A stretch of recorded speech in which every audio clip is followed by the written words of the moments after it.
Hello friends, welcome back to my channel. आज हम पढ़ेंगे पेरिस एग्रीमेंट 2015 जो कि एक तरह की कन्वेंशन है क्लाइमेट चेंज के ऊपर। ठीक है, वीडियो स्टार्ट करने से पहले अगर अभी तक आपने मेरे चैनल को सब्सक्राइब नहीं किया है, पहले जाके चैनल को सब्सक्राइब कर दीजिएगा। एंड आपको किसी भी सब्जेक्ट्स के नोट्स चाहिए, आप मुझे टेलीग्राम पर DM कर सकते हैं and WhatsApp number also given in my description. Let's start with the Paris agreement. एक और इम्पॉर्टेंट बात मैं आपको बताना चाहूँगी कि पेरिस एग्रीमेंट जो है टॉपिक है बहुत ही इंपॉर्टेंट टॉपिक है। आपको अक्सर एग्जाम में पूछ लेते हैं, जो मैं आपको नोट्स आगे प्रोवाइड करूँगी बहुत ही ईजी लैंग्वेज में है। आप डायरेक्ट ऐसे एग्जाम में लिख के आ सकते हैं, देन आप गुड मार्क्स स्कोर कर सकते हैं। The Paris agreement 2015 is a landmark international treaty on the climate change. क्या कह रहे हैं कि पेरिस एग्रीमेंट 2015 एक लैंडमार्क इंटरनेशनल ट्रीटी है, किसके ऊपर?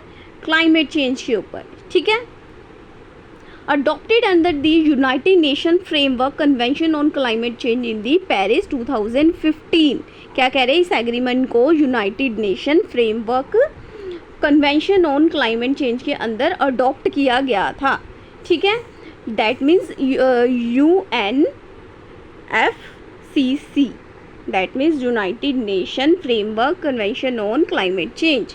ठीक है, और क्या कह रहे हैं? Adopted on 12 December 2015, come into force 4 नवंबर 2016। ठीक है, अडॉप्ट कब किया गया था? 12 दिसंबर को। ठीक है, 2015 में।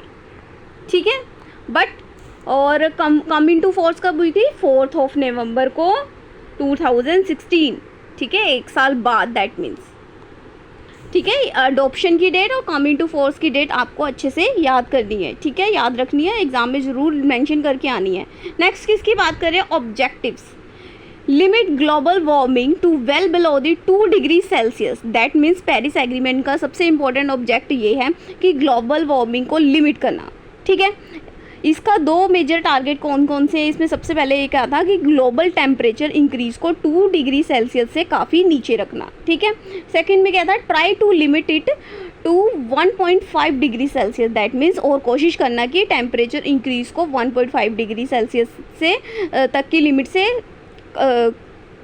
1.5 डिग्री तक की लिमिट किया जा सके। ठीक है, नेक्स्ट क्या कह रहे थे? It is the first universal climate agreement involving almost all the country. That means ये सबसे पहला ऐसा यूनिवर्सल क्लाइमेट एग्रीमेंट है जिसमें लगभग दुनिया के सभी कंट्रीज़ शामिल हैं। ठीक है, सभी कंट्रीज़ ने पार्टिसिपेट किया है। नेक्स्ट किसकी बात करें?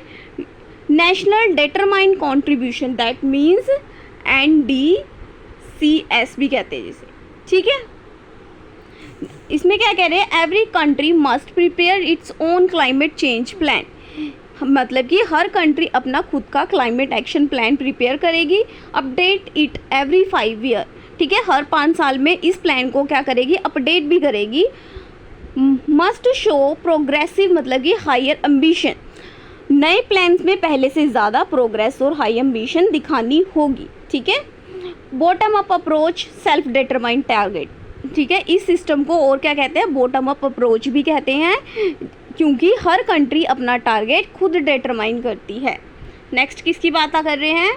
Mitigation measures, emission reduction. Countries aim to reduce green house gas emission, achieve net zero emission in long term. That means Paris agreement countries को इंकरेज कर रहा है कि ग्रीन हाउस एमिशन को रिड्यूस करें। ठीक है, इसका अल्टीमेट एम क्या है?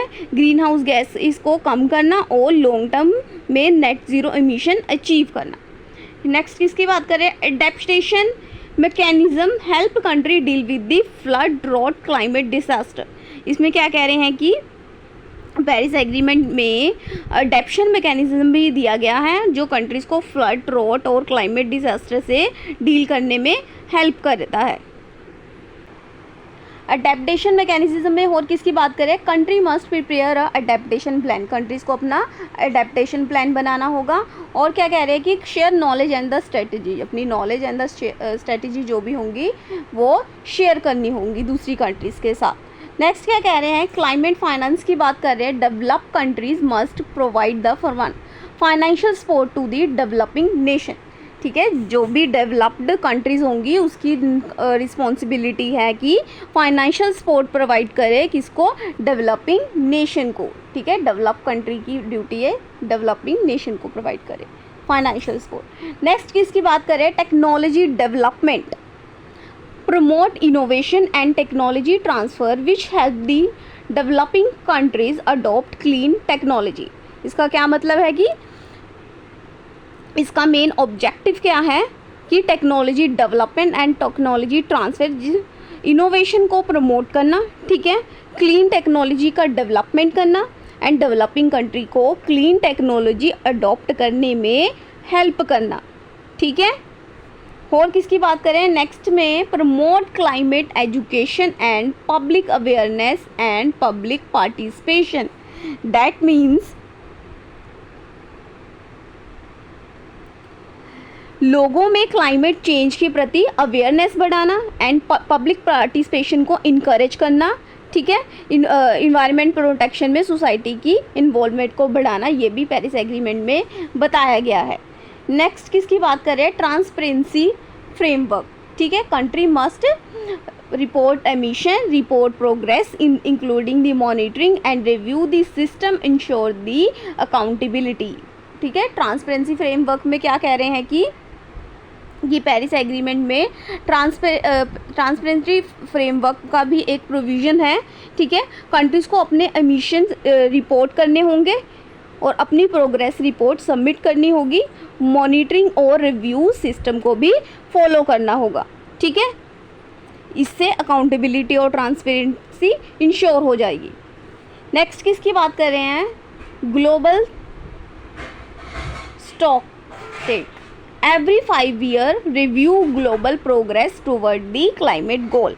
दैट मीन्स एग्रीमेंट के अकॉर्डिंग हर 5 साल में एक रिव्यू प्रोसेस होता है जिससे ग्लोबल स्टॉक टेक कहते हैं।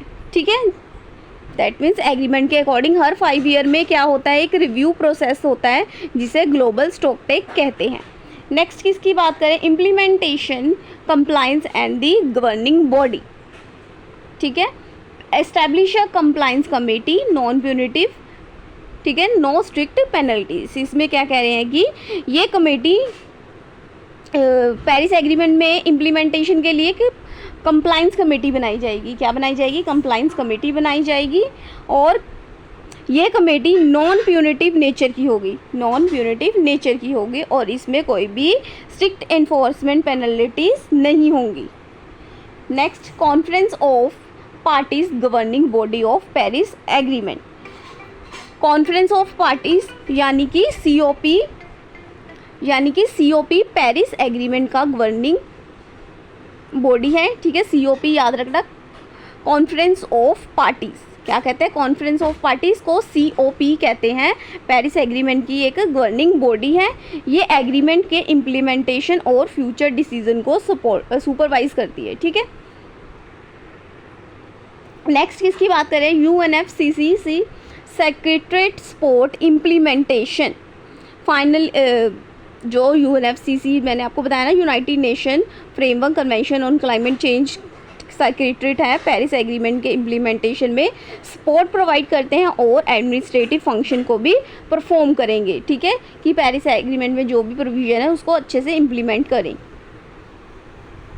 नेक्स्ट किसकी बात कर रहे हैं, subsidiary body is a scientific and technical bodies assistant implementation. That means subsidiary body है जो है पेरिस एग्रीमेंट के इम्प्लीमेंटेशन में साइंटिफिक और टेक्निकल बॉडीज असिस्टेंट प्रोवाइड करती है। नेक्स्ट क्या कह रहे हैं, other bodies allow creation of additional mechanism if needed. Agreement other bodies जो हैं एग्रीमेंट ये भी अलाउ करता है कि अगर ज़रूरत हो तो एडिशनल मैकेनिज्म और बॉडीज़ क्रिएट की जा सकती है। ठीक है, नेक्स्ट क्या कह रहे हैं, सिग्नेचर के बारे में प्रोविजंस हैं, open for signature by the countries. That means Paris agreement countries के लिए सिग्नेचर के लिए ओपन है। ठीक है, ओपन है और जो कंट्रीज़ एग्रीमेंट को एक्सेप्ट करती हैं वो इस पर साइन करके अपनी कंसेंट एक्सप्रेस करती हैं। ठीक है, दैट मीन्स इसका ये मतलब है। वोट के रिलेटेड क्या प्रोविज़न है, 1 country equal to 1 vote. That means यानी हर कंट्री की एक ही वोट होगा और सभी कंट्रीज़ को इक्वल वोटिंग राइट दिया जाएगा। ठीक है। Next, no reservation allowed, that means Paris agreement में रिजर्वेशन अलाउड नहीं दी करी गई है कि कोई भी कंट्री एग्रीमेंट को एक्सेप्ट करते वक्त अपनी कंडीशन या एक्सेप्शंस ऐड नहीं कर सकती, ठीक है। विड्रॉल से रिलेटेड क्या प्रोविजंस है, country can withdraw after 3 year. इसमें क्या कह रहे हैं कि अगर कोई भी कंट्री पेरिस एग्रीमेंट से 3 साल के बाद विड्रॉ कर सकती है, कि मतलब कि कोई भी कंट्री जिसने पहले तो साइन कर दिया बट उसके बाद क्या कर सकती है, विड्रॉ करना है तो उसको तो 3 साल के बाद वो विड्रॉ कर सकती है, ठीक है। नेक्स्ट किसकी बात कर रहे हैं, authentic text available in 6 official language United nation language, that means Paris agreement के ऑथेंटिक टेक्स्ट यूनाइटेड नेशन की 6 ऑफिशियल लैंग्वेज है। कौन कौन सी है, 6 ऑफिशियल लैंग्वेज में पेरिस एग्रीमेंट अवेलेबल है। कौन कौन सी, आप सुन लीजिए, यहाँ पे अच्छे से नहीं लिखा। English, Arabic, Chinese, French, Russian, Spanish, ठीक है। ये 6 ऑफिशियल लैंग्वेज है, यूएन लैंग्वेज। इसके बाद हम बात करें सिग्निफिकेंस की। सिग्निफिकेंस ऑफ पेरिस एग्रीमेंट में क्या बता रहे हैं, first universal climate treaty with the global participation, that means ये पहला यूनिवर्सल क्लाइमेट ट्रीटी है जिसमें लगभग पूरी दुनिया की पार्टिसिपेशन देखने को मिली है, ठीक है। नेक्स्ट क्या कह रहे थे कि promote international cooperation. Next significance क्या कह रहा है कि ये एग्रीमेंट कंट्रीज़ के बीच इंटरनेशनल कोऑपरेशन को स्ट्रेंथन करता है।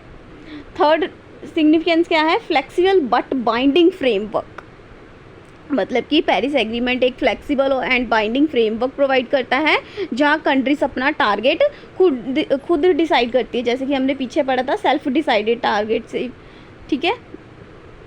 नेक्स्ट क्या कह रहे हैं, encourage sustainable development, that means यह एग्रीमेंट सस्टेनेबल डेवलपमेंट और इन्वायरमेंट प्रोटेक्शन को प्रमोट करता है। अब इसके बाद किसकी बात करें, सिग्निफिकेंस क्रिटिसिज्म बता रहे हैं पेरिस एग्रीमेंट का, ठीक है। Criticism of Paris agreement, no strict penalties, that means agreement की सबसे बड़ी क्रिटिसिज्म ये है कि इसमें कोई भी नॉन कंप्लाइंस के लिए कोई स्ट्रिक्ट पेनल्टीज नहीं बताई गई है। सेकंड क्या कह रहे हैं, NDCS नॉट लीगली बाइंडिंग, ठीक है। कंट्रीज़ के नेशनली डिटरमाइंड कॉन्ट्रीब्यूशन यानी कि NDCS लीगली बाइंडिंग नहीं है, ठीक है। फाइनेंशियल कमिटमेंट अनक्लियर, थर्ड में कह रहे हैं कि इसका मतलब है डेवलपमेंट कंट्रीज़ के फाइनेंशियल कमिटमेंट को लेकर कोई भी काफ़ी अनसर्टेनिटी और क्रिटिसिज्म है।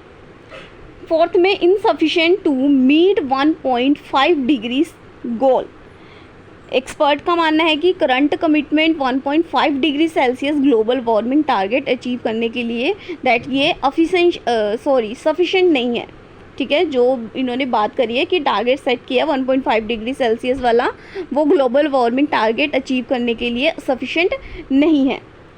नेक्स्ट बात करेंगे हम केस लॉज की।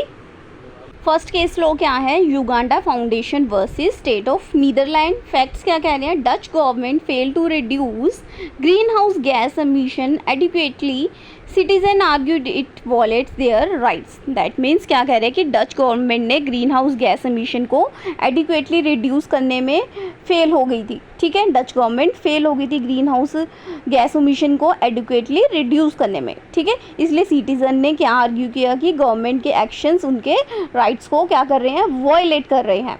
अब हेल्ड क्या कह रहे हैं, court order government to reduce emission by at least 25% relied on the Paris Agreement goal 2 degrees Celsius and 1.5 degree Celsius. That means court ने डच गवर्नमेंट को ऑर्डर दिया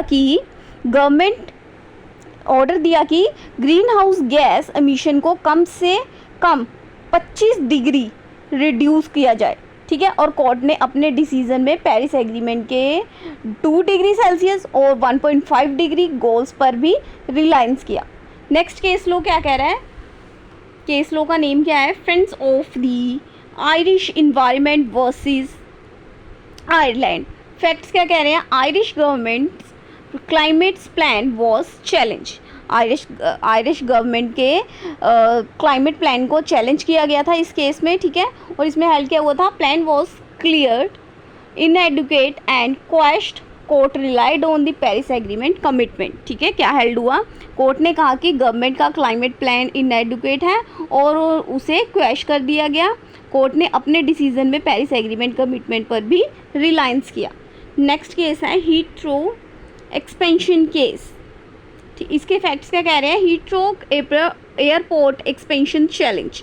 हीथ्रो एयरपोर्ट के एक्सपेंशन प्रोजेक्ट को चैलेंज किया गया था। इस केस में हेल्ड क्या हुआ था, project declare unlawfully intention initially for the ignoring the Paris agreement. क्या कह रहे थे कि इसमें क्या हेल्ड किया था, कोर्ट ने इनिशियली कोर्ट ने प्रोजेक्ट को अनलॉफुल डिक्लेयर किया और क्योंकि पेरिस एग्रीमेंट के ऑब्जेक्टिव्स को इग्नोर किया गया था इस प्रोजेक्ट में। ठीक है, नेक्स्ट आ जाइए आप अब इंडिया एंड पेरिस एग्रीमेंट 2015। ठीक है, अब हम देखते हैं कि इंडिया और पेरिस के एग्रीमेंट के रिलेशनशिप को समझेंगे। ठीक है, दोनों में क्या रिलेशन था।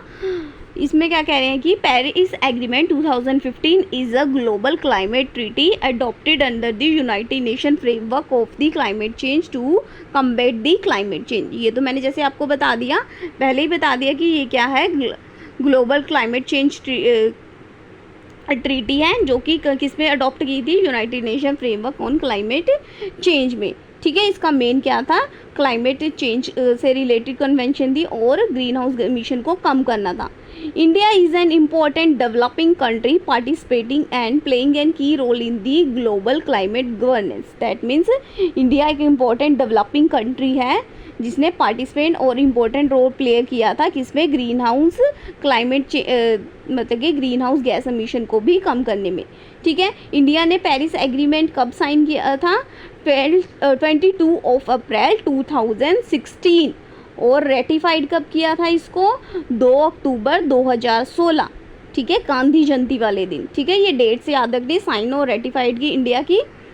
नेक्स्ट क्या कह रहे हैं, India follow the principle. India ने भी ये कौन कौन से प्रिंसिपल्स फॉलो किए थे ये बता रहे हैं। सस्टेनेबल डेवलपमेंट वाला प्रिंसिपल फॉलो किया था इंडिया ने भी, क्लाइमेट जस्टिस वाला, इक्विटी एंड CBDR प्रिंसिपल, मतलब कि कॉमन, मतलब इसमें क्या था, मतलब कि डेवलपिंग जो डेवलप्ड कंट्रीज़ होती हैं उन पे ज़्यादा रिस्पॉन्सिबिलिटी होती है रादर दैन डेवलपिंग कंट्री पे। ठीक है, India emphasise that developed country are more responsible for the climate change. ठीक है, जो मैंने आपको अभी सिम बताया, एंड फाइनेंशियल सपोर्ट। ठीक है, डेवलप कंट्री पे ज़्यादा रिस्पॉन्सिबिलिटी होती है और फाइनेंशियल सपोर्ट होता है। नेक्स्ट क्या कह रहे हैं, केस के बारे में कह रहे हैं, MC Mehta versus union of India, वेंटर citizen versus union of India, Subhash Kumar versus state of. ये केस भी जो भी इम्पोर्टेंट, ये इन केस को भी आप डिस्कस कर सकते हैं पेरिस एग्रीमेंट में। इंडिया मतलब कि वो जो हमने केस बताए वो पेरिस एग्रीमेंट के इंग्लिश केसेस थे। अब ये इंडिया वाले केसेस का बता रहे हैं। ठीक है, हम इंडिया का बढ़ रहे तो इसमें आपको ये MC मेहता वाले केस लिख देना। ठीक है, और वेंटर वैली वाले और सुभाष कुमार वाले। ठीक है, आप ये भी लिख सकते हैं। India aim to achieve net zero emission by 2070 and increasing renewable energy। क्या इंडिया का क्या एम है कि 2070 तक नेट ज़ीरो इमिशन को अचीव कर ले। ठीक है, इसे हम देख लेते हैं difference between Kyoto protocol and Paris agreement. ठीक है, मैं आपको जल्दी से करवा देती हूँ। अडॉप्शन, क्योटो प्रोटोकॉल को 1997 में अडॉप्ट किया गया था। ठीक है, पेरिस एग्रीमेंट को कब किया गया था, 2015 में अडॉप्ट किया गया था और 2016 में इन्फोर्स हुआ था। नेचर, क्योटो प्रोटोकॉल को इसमें लीगली बाइंडिंग टारगेट दिए गए हैं। ठीक है, और पेरिस एग्रीमेंट में क्या कह रहे थे, ये सबसे ज़्यादा फ्लेक्सिबल अप्रोच फॉलो कर रही है और स्ट्रिक्ट पेनल्टी भी प्रोवाइड नहीं कर रही है Paris agreement. Countries covered, Kyoto protocol क्या कह रही है कि ये मेनली डेवलप्ड कंट्रीज़ पे अप्लाई करता है और पेरिस एग्रीमेंट ये ऑल कंट्रीज़ पे यानी कि डेवलप्ड एंड डेवलपिंग दोनों कंट्रीज़ पे अप्लाई करता है। टारगेट सिस्टम, क्योटो प्रोटोकॉल क्या कह रहा है, इसमें plan fixed emission reduce target दिए गए हैं और पेरिस एग्रीमेंट में क्या कह रहे हैं कि कंट्री अपने टारगेट्स खुद डिसाइड करती है, जैसे नेशनली डिटरमाइंड कंट्रीब्यूशन कहते हैं, मतलब कि NDCS। गोल, क्योटो प्रोटोकॉल में क्या कह रहे हैं कि इसका मेन गोल क्या है, ग्रीन हाउस गैस एमिशन को रिड्यूस करना, और पेरिस एग्रीमेंट का गोल क्या है, ग्लोबल वार्मिंग को 2 डिग्री सेल्सियस से नीचे रखना और 1.5 डिग्री सेल्सियस तक लिमिट करने की कोशिश करना। फ्लेक्सिबिलिटी, क्योटो प्रोटोकॉल क्या है, इसमें फ्लेक्सिबिलिटी कंपैरेटिवली कम है। ठीक है, पेरिस एग्रीमेंट के, और पेरिस एग्रीमेंट में क्या कह रहे हैं, इसमें फ्लेक्सिबिलिटी ज़्यादा है क्योंकि कंट्रीज अपना टारगेट खुद डिसाइड कर रही है। मॉनिटरिंग, क्योटो प्रोटोकॉल में क्या कह रहे हैं, monitoring system comparative less transparent है, और पेरिस एग्रीमेंट में स्ट्रॉन्ग ट्रांसपेरेंसी सिस्टम प्रोवाइड किया गया है। पार्टिसिपेशन कंपैरेटिवली लिमिटेड थी, और पेरिस एग्रीमेंट में क्या कह रहे हैं कि ऑलमोस्ट यूनिवर्सल पार्टिसिपेशन है, क्योंकि लगभग दुनिया के सभी कंट्रीज़ ने इसमें पार्टिसिपेट किया था। ठीक है, यहाँ पे हो गया हमारा difference between Kyoto protocol and Paris. So यहाँ पे ख़त्म होता है हमारा पेरिस एग्रीमेंट 2015 का क्वेश्चन पूरी तरह से कंप्लीट। अगर आपको मेरे नोट्स अच्छे लगे हो, वे ऑफ टीचिंग अच्छा लगा हो, do like, comment, share and subscribe my channel for the easy notes. And आप मुझे बता सकते हैं कि मैं नेक्स्ट वीडियो में कौन सा टॉपिक कवर करूँ। एंड आपको किसी भी सब्जेक्ट्स के नोट्स चाहिए, आप मुझे टेलीग्राम पर DM कर सकते हैं, and WhatsApp number also given in my description. आपको प्रॉपर PDF में नोट्स मिल जाएंगे। ठीक है, अगर आपको इस वीडियो के नोट्स भी चाहिए, आप मुझे तब भी DM एंड मैसेज कर सकते हैं व्हाट्सएप पे। Thank you for watching.